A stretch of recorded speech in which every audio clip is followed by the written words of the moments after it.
오늘의 사연 읽어드리겠습니다. 저는 현재 전 남편과 결혼소송을 끝마치고 이혼을 하였고 다른 소송 중에 있습니다. 저희는 결혼 10년 만에 마침표를 찍게 되었으며 이 모든 원인 제공은 남편에게 있었습니다. 일단 처음부터 이야기를 하자면 회사 다른 부서에 잘 아는 동료에게 남편을 처음 소개받았습니다. 그 동료랑 남편은 초등학교 때부터 성인이 돼서 직장을 다니기까지 계속 절친으로 지냈으며 그런 절친을 저에게 소개해 준 것입니다. 그렇게 소개받은 남편과는 처음부터 코드가 잘 맞았으며 2년 연애하고 결혼을 하였지요. 2년 동안 가끔 그 회사 동료하고도 술도 한잔하고 밥도 먹고 집들이 때도 왔었으며 어떻게 보면 이혼 전까지만 해도 저에게는 고마웠던 사람이었네요. 결혼할 때 저희 연결해 준 사람이니 선물도 크게 하고 저에게는 감사한 사람이었습니다. 여하튼 적극적인 성격의 활달한 남편에 비해 저는 조금 소극적이면서 꼼꼼한 사람이었어요. 제 성격이 조용조용하니 활발한 남편을 보고 첫눈에 반하게 되었고 남편 또한 조용조용하며 현모양처 같은 여자가 이상형이었다고 했습니다. 뭐 하나 흠잡을 데 없었던 사람이었어요. 그러니 결혼도 아무 문제 없이 잘했습니다. 양가 부모님 모두 계시고 양가 집안 모두 지방에 사셨고 저는 독립해 혼자 있었고 남편은 대학교 친구인 룸메이트와 함께 살았었고요. 저희는 회사도 안정적이었으며 둘 다 지하철로 몇 정거장 안 되는 거리에 직장을 다녔었기에 더욱 붙어 다니고 하루도 안 빼고 자주 만났습니다. 결혼하고 신혼집은 직장 근처로 구했으며 전세로 살다가 분양도 받았고 대출이 있었지만 정말 행복했습니다. 저희는 결혼 2년 차에 제가 임신을 하였고 딸아이가 태어났습니다. 지금 현재 아이는 딸아나입니다. 이혼하고 아이는 당연히 제가 키우기로 했으며 그 인간에게는 절대 아이를 맡길 수가 없었습니다. 결혼하고 저는 아이 임신하고 태어나기 전까지 직장 생활을 하다가 남편의 권유로 복귀하지 않고 그냥 아이를 도맡아 전업주부로 살았습니다. 결혼해서 처음에는 아이에게 모든 걸 전념하고 남편 뒷바라지에 행복한 가정, 따뜻한 화목한 가정을 꾸려가려고 열심히 노력했습니다. 그렇지만 아이가 태어나고 보니 집에만 있는 제 자신이 조금 초라하다고 해야 할까요? 살짝 복직을 꿈꾸고 있었고 남편에게 아이는 어린이집에 보내고 다시 일을 다니면 어떻겠냐라고 물어보니 극구 반대를 하더라고요. 당신이 집에서 이렇게 아이 돌보고 자신을 위해 가정에 전념하는 것이 너무 좋고 본인은 행복하다고 하더라고요. 그건 전적으로 남편의 생각이었습니다. 그때만 해도 남편의 말은 모든 것이 저를 위해서인 듯 말을 했지요. 그러나 나중에 모든 것이 들통나서는 그 모든 것이 본인의 욕구를 충족하기 위해서 저의 눈을 피하기 위함이었다는 걸 알게 되었지만요. 여하튼 남편의 태도가 아이를 낳고 많이 달라지기 시작했습니다. 특히 아이가 4살이 되던 해부터는 연이은 출장에 야근도 많아지고 집에 있는 시간이 집에서 자는 시간 외에는 거의 없었던 것 같아요. 사실 애가 4살 되던 해라고 하기보다는 그 전부터 출장도 자주 가고 야근도 꽤 많기는 했습니다. 밖에서 열심히 일하는 남편을 보면 몸은 상하지 않으려나 언제나 남편 건강 걱정에 비타민이나 음식에 더욱 신경 쓰고 한약도 한 해 2번씩 해줬습니다. 그렇게 아무 문제 없이 조용히 살고 있었는데 어느 날 친하게 지내는 동생에게 전화 한 통을 받았는데 저희 남편 같은 남자가 어떤 여자랑 본인이 사는 빌라 옆 단지에서 걸어오는 걸 아침에 봤다면서 긴가민가 하기도 하고 느낌이 뭔가 이상해서 사진을 찍었는데 제가 혹시 기분 나빠할 수도 있을까봐 아침에 바로 연락 안 하고 일단 전화 먼저 걸었다고 하더군요. 저는 뭔 소린지 어리둥절했는데 그 이유는 남편은 그때 당시 출장을 가 있던 상태였기 때문입니다. 저는 당장 사진 보내달라고 했는데 그 동생 하는 말이 언니 혹시 남편 넥타이 붉은색 계열하고 가셨어? 라고 하는데 순간 저는 이 사람이 무슨 색 넥타이를 했는지 기억이 안 나더라고요.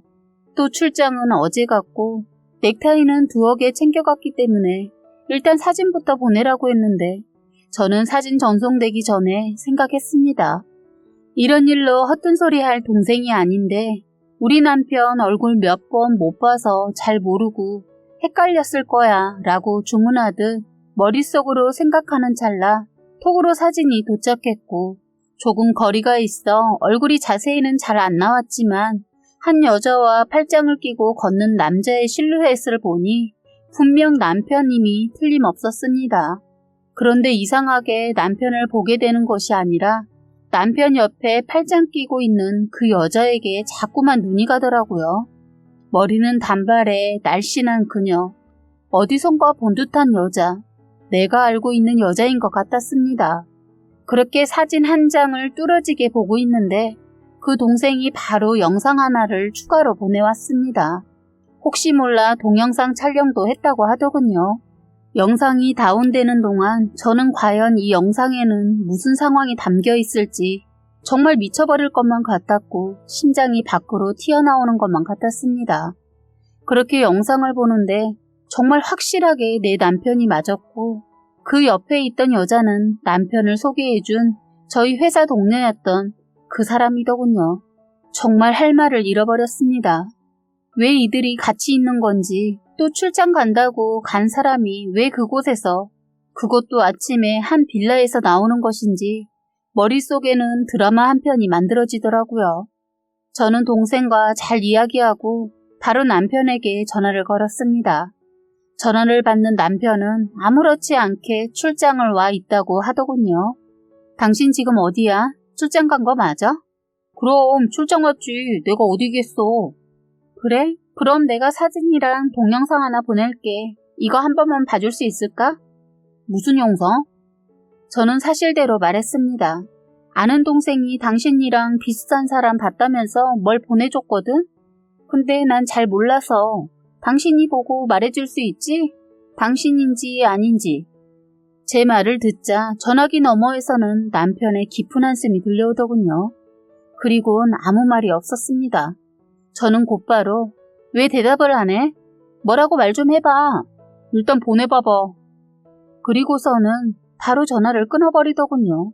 저는 떨리는 손으로 남편에게 사진과 영상을 보냈습니다. 바로 확인을 하더군요.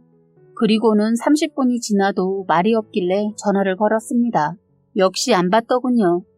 출장을 갔다가 주말이 지나고 일요일에 오기로 되어 있었는데 그렇게 정말 남편은 3일 동안 집에 오지 않았습니다. 전화 역시 받지도 않고 톡도 없었고요. 그 사이 그 동생과 연락을 주고받았는데 그 동생에게 모든 걸 말해주었더니 마음 단단히 먹으라고 하더군요. 본인 친언니도 남편이 바람나서 받을 거 싹 다 받고 이혼했다면서 변호사 소개해준다고 하더라고요. 혼자서는 절대 갈 수 없는 길이라면서요. 저는 그렇게 변호사와 유선으로 통화하고 상담을 받았고 일요일에 오기로 되어 있던 남편은 월요일이 되어서야 집에 왔습니다. 그러나 그 사람의 얼굴은 미안한 기색조차 없이 너무나 당당했고 저는 할 말을 잃어버렸습니다. 당신 옆에 있던 년 내가 아는 그년 맞지?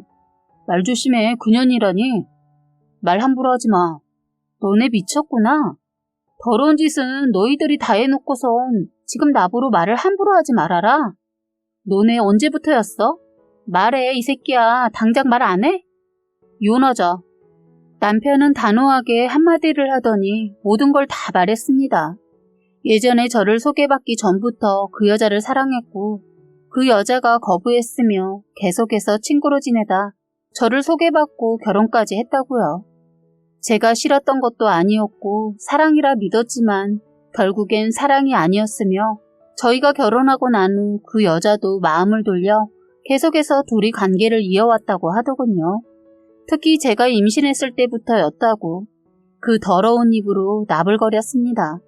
저는 더러운 이것들을 행복하라고 잘 살게 하고 싶지도 않았고 제 인생을 망치고 우리 딸아이에게 미안함이 전혀 없는 그 인간이랑 한시도 같이 있고 싶지 않았습니다.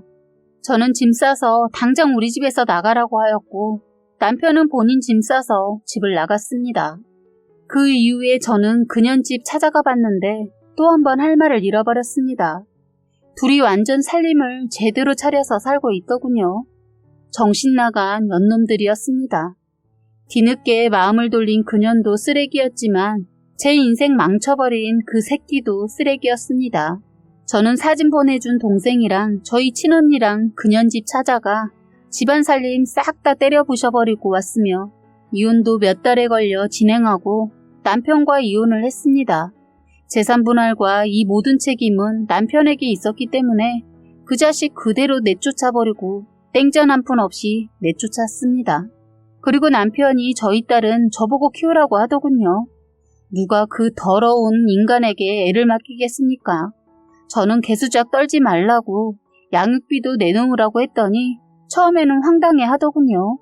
세상에 이런 개 뻔뻔한 인간이 또 있을까 싶었지요. 그 후 양육비를 몇 달 동안 주기도 하고 한 달에 한 번 아이를 만나기도 했습니다. 저는 딸아이가 남편 만나는 거 너무 싫었지만 그래도 아이에게 아빠를 못 보게 하는 건 아닌 것 같아 결정을 한 것이었지요. 그런데 아이 만나는 날을 몇 번을 바꾸더군요. 그것도 전날에 연락이 와서요. 아이는 아빠 기다리는데 지 마음대로 굉장히 가볍게 생각을 하였습니다. 또한 양육비도 몇 달 붙이고는 안 붙이더라고요. 그래서 지금 소송하려고 준비 중입니다. 또한 상간녀 위자료 청구 소송까지 모두 다 받아내고 이 새끼 회사가 일반적인 회사가 아니기 때문에 회사의 모든 거 다 알리려고 합니다. 처음에는 있는 재산만 생각했는데 저를 완전 호구로 본 모양이라 더 이상 참을 수가 없어서 지금 더 엿먹이려고 합니다. 제가 이렇게 당했는데 돈이라도 다 받아 챙기려고 마음 단단히 더 독하게 먹었네요. 그 두 인간 아주 밑바닥까지 떨어지게 만들 작정입니다. 손 더럽게 때리고 치고받고 이런 걸로는 분이 풀리지 않을 것 같고 제대로 보여줘야죠. 여러분들도 저 같은 일 당하셨다면 치고받고 싸우지 마시고 법적으로 모든 조치 다 취해서 받을 거 다 받고 바람 피운 그년놈들 거지꼴로 만들어버리시기 바랍니다. 이 소송만 끝나면 두 다리 쭉 뻗고 잠을 잘 것 같네요. 뭐 지금도 사실 그 인간 없으니 딸이랑 더 행복하게 지내는 것 같습니다.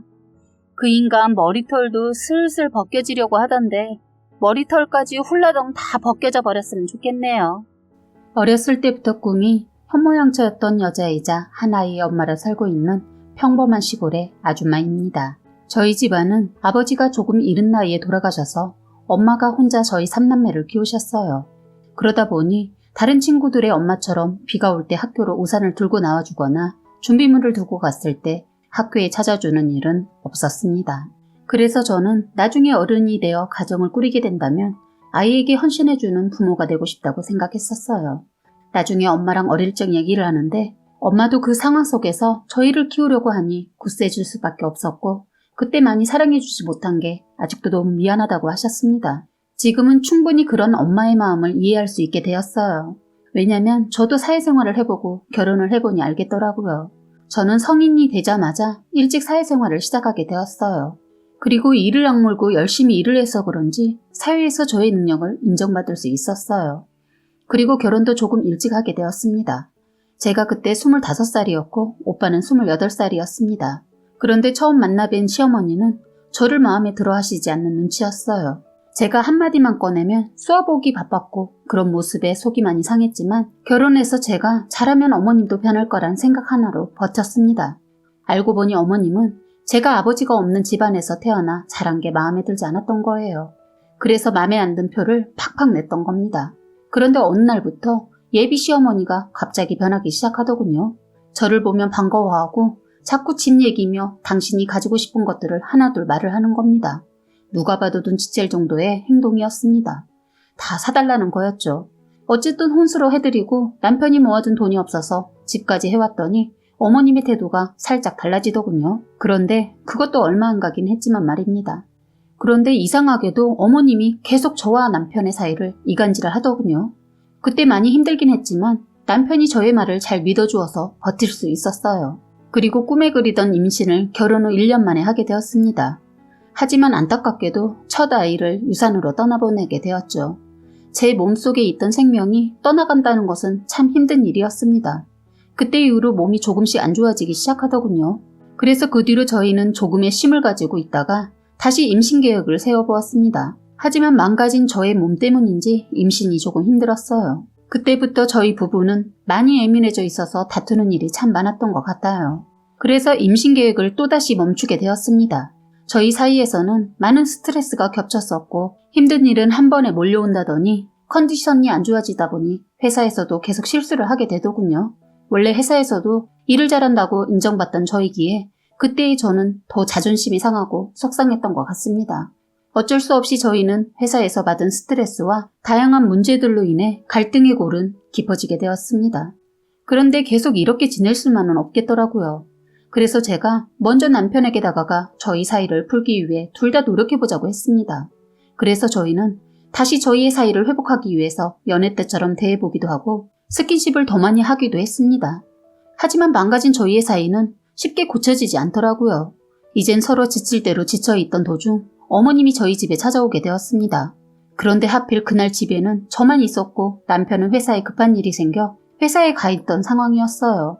그래도 집에 저라도 있으니까 문을 열어드렸는데 어머님이 저를 보자마자 반가운 인사 대신 톡 쏘아대는 말을 하시는 겁니다. 뭐야? 아들은 어디 가고 너만 있어? 아, 회사에 급한 일이 있다고 해서 잠깐 나갔어요. 잠깐만 기다리시면 올 거예요. 아휴, 집에서 놀고 있으니까 좋냐? 네 남편을 봐라. 너가 그렇게 달달 볶아대니까 애가 삐쩍 말라가잖냐? 지 몸은 더럽게 챙기나 보네. 얄밉게 오히려 얼굴빛이 좋아진 것 같네? 참고로 그때 주위 사람들이 저에게 살이 너무 빠져서 무슨 병이라도 걸린 거 아니냐며 병원을 가보라고 권유해줄 정도였습니다. 그런 상태였어도 집안일도 다 하고 회사 일을 힘들게 마치고 돌아오면 저는 못 먹어도 남편 밥은 다 해주었거든요. 그런데 시어머니가 그런 식으로 말하는 게 정말 충격적이고 슬펐습니다. 제가 해줄 것은 다 해주면서 무시당하고 이런 취급까지 받아야 하나 생각이 들더군요. 어머님, 저 오히려 지금 5kg가 넘게 빠지고 주위 사람들이 병원 한번 가보라고 얘기할 정도예요. 그리고 저 힘들게 일 끝내고 집에 와서도 저는 못 먹어도 오빠 밥은 항상 챙겨줘요. 어머, 얘 말 대답하는 것 좀 봐. 그래서 뭐 어쩌라고. 애도 못 빼는 몸 같고 우리 아들이랑 결혼한 너 꼴도 보기 싫고 얘기하기도 싫으니까 아들 올 때까지만 조용히 좀 하고 있어. 제가 왜요? 이 집 어머님 집도 아니잖아요. 제가 결혼할 때 해온 집에서 지금 뭐 하시는 거예요? 당장 나가세요. 이래서 여자가 더 능력 있으면 안 된다니까. 너 지금 시어머니한테 갑질하는 거니? 웃긴다 얘. 이젠 이런 시어머니하고 말싸움하는 것도 지치고 오빠와 사이도 안 좋다 보니 이젠 이 집안과 계속 사이를 이어가야 할 이유를 모르겠더라고요. 그래서 그냥 이혼을 해야 한다는 생각이 번뜩 들었습니다. 이렇게 살다가는 제 인생이 제 거가 아닐 것 같은 느낌이더라고요. 그렇게 느끼셨다면 갑질이라고 할 수도 있겠네요. 저는 어머님 같은 시어머니하고 평생을 마주하며 살 바에 차라리 오빠랑 헤어지는 게 나을 것 같다는 생각이 드네요. 어머님이 알고 계셨을지 모르겠지만 오빠랑 저 요새 사이 안 좋아요. 지금 협박하는 거냐? 오빠랑 다시 잘 풀어보려고 노력 중이었는데 어머님의 태도에 그런 노력조차 하고 싶지 않네요. 어머님은 오신 김에 이 집에 있는 오빠 짐이나 가지고 가세요. 어머머머, 미쳐도 곱게 미쳐야지. 너 지금 뭐 하는 거야? 지금 나랑 한번 해보자는 거야? 어머님이나 미칠 거면 곱게 미치세요. 스트레스 때문에 힘들어하는 며느리 달달 볶아 대시지나 마시고 아들 짐 챙겨가지고 집이나 가셔서 셋이서 알콩달콩 사세요. 야! 소리 지르는 시어머니를 뒤로하고 저는 안방에 들어가서 캐리어에 남편 짐을 하나둘씩 싸기 시작했습니다. 그런 제 모습을 보면서 어머님은 계속 고래고래 소리를 지르셨고 저는 제 뒤통수에 쏘이는 말들을 모두 무시하며 꿋꿋이 모든 것들을 담아냈어요. 그런데 남편의 짐이 그렇게 많지는 않더라고요. 그래서 짐 싸는 건 빨리 끝났습니다. 여기 다 쌌으니까 좋은 말 할 때 이 짐 가지고 밖으로 나가세요. 오빠한테는 어머님이 직접 연락하시고요. 한 번만 더 소리 지르시면 저도 막 나갑니다. 뭐야, 너 지금 장난해? 어른한테 버릇없이 이게 이런 말까지 안 하려고 했는데 아버지가 없으니 기본 교양도 없니? 너네 엄마는 어른한테 이러면 안 된다는 것도 안 가르쳐 주셨나 보다. 좋게 좋게 끝내려고 했던 저의 이성이 어머니의 말씀으로 인해 끊어지게 되었고 저도 이젠 막 나가기 시작했습니다. 어머님, 제가 적당히 하라고 했죠? 라고 말한 뒤 남편의 짐과 시어머니를 집 밖으로 밀쳐서 내보내버렸습니다. 시어머니는 문을 계속 쾅쾅 두드렸지만 저는 열어드리지 않았고 큰 소리가 나다 보니 이웃 사람들이 밖으로 나온 것 같았어요. 그 사람들 때문인지 시어머니는 조금 눈치가 보였는지 남편의 짐을 들고는 집으로 가셨더라고요. 그리고 1시간 정도가 지난 후 전화가 왔습니다. 시어머니가 남편에게 이야기한 것인지 화가 많이 난 목소리였어요. 제가 여보세요라고 말도 하기 전에 소리부터 지르더군요. 너 미쳤어? 뭐가? 나 엄마한테 얘기 다 들었어. 내가 너네 엄마한테 이렇게 했으면 어땠을 것 같은데 너 당장 우리 엄마한테 전화해서 사과해. 어머니가 또 너한테 자기 잘못은 쏙 빼놓고 얘기했니? 아무리 그래도 그렇지. 이건 아니지. 그럼 어머니가 몸 아픈 며느리한테 지 남편은 제대로 안 챙겨주고 혼자 잘 먹고 잘 산다고 얘기하는 건 잘한 거야? 아들이니까 걱정된 거겠지. 지금 뭐라고 했어? 말 다 했어? 그리고 어머님이 나한테 뭐라고 하시는지 알아? 나보고 아버지가 없어서 기본 교양도 없다더라. 다 필요 없고 우리 어차피 계속 사이도 안 좋았고 너도 끝내고 싶어 하잖아. 그냥 끝내자 이쯤에서. 내가 끝내고 싶어 하는지 아닌지 네가 어떻게 아는데? 엄마가 한 그 말은 심한 게 맞긴 하지만 너 행동도 제대로 된 행동은 아니야. 내가 뭐 어머니를 때리거나 협박이라도 했니? 그냥 나가달라고 했을 뿐이야.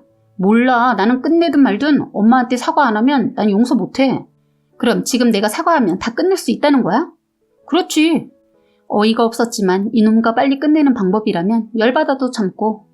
내가 어머니한테 지금 전화해서 사과할 테니까 당장 이혼해줘. 그리고 최대한 깨끗하게 헤어지자. 라고 한 뒤 전화를 끊어버렸어요. 그리고 바로 어머니한테 전화를 걸게 되었죠. 제가 전화를 걸길 기다렸던 건지 통화 연결음이 얼마 가지 않았는데 바로 어머님의 목소리가 들렸습니다. 이제 좀 정신 좀 차렸니? 얼굴 보고 했음 못했을 텐데 전화상이라 그냥 끝내고 싶은 마음에 그깟 자존심 버리고 어머님 아까 제가 한 행동은 죄송해요. 하지만 저 오빠랑 헤어지는 건 바꿀 생각 없어요. 뭐? 내 아들 이혼남으로 만들겠다는 거야? 죄송해요. 아까 말씀드렸다시피 저랑 오빠랑 지금 사이도 좋지 않고 이제 어머니가 저와 오빠 사이 이간질하는 거 더 견딜 자신이 없네요. 저와 헤어지고 새로 들어오는 며느리한테는 제발 잘해주시길 바라겠습니다. 건강하세요. 깔끔하게 마음에도 없는 인사도 했네요. 그 뒤 전화를 끊어버리고 남편에게 문자로 어머니와 통화한 녹음 내용을 보내주고 사과했으니 깔끔하게 이혼했으면 좋겠다고 이야기했어요. 솔직히 남편 입장에서는 너무 당황스럽고 어이가 없을 거라는 거 충분히 생각하고 있었습니다. 하지만 제가 힘들었다는 것을 지켜봤던 남편이 몇 번을 저를 잡더니 그 후로 저를 놔주더군요. 그런데 이혼 과정에서 제가 임신했다는 사실을 알게 되었습니다. 개월수를 따져보니 저희가 사이가 좋아지기 위해 노력했을 때 수정이 된 것 같았어요. 하지만 저는 이 사실을 남편에게 이야기하지 않고 이혼을 계속 준비했습니다. 이 아이를 핑계로 그 집안과 계속해서 엮이고 싶지 않았거든요. 그래서 결국 저희는 이혼을 하게 되었고 저는 직장을 그만둔 뒤에 이혼 후 받은 위자료와 모아두었던 돈을 들고 시골에 내려갔습니다. 그리고 제가 아이를 임신했다는 사실을 알고 있던 저희 오빠들은 제가 간 시골에 가게를 하나 차려주었어요. 그곳에서 저는 아이를 낳고 엄마와 함께 오빠가 차려준 가게에서 일을 하면서 잘 지내고 있습니다. 비록 제 상황이 저의 엄마처럼 남편이 없는 상황이긴 해도 아이에게 모든 것을 다 해주고 싶은 마음은 가득하답니다. 남편은 아마 제가 아이를 낳고 키우고 있는지도 모르고 있을 거예요. 아이가 성인이 된다면 알려줄 생각은 있습니다. 솔직히 아이가 크는 과정 속에서 친구들에게 아빠가 없다고 놀림을 받지는 않을까 많이 걱정이 되기는 해요. 그렇지만 제가 그 빈자리를 채워줄 만큼 최대한의 노력을 해보려고 합니다. 제 옆에 곤히 잘 자고 있는 제 딸이 언제나 밝고 씩씩하게 건강하게만 잘 자라주었으면 하네요. 사연은 여기까지였고요. 구독과 좋아요, 알림 설정 부탁드리겠습니다.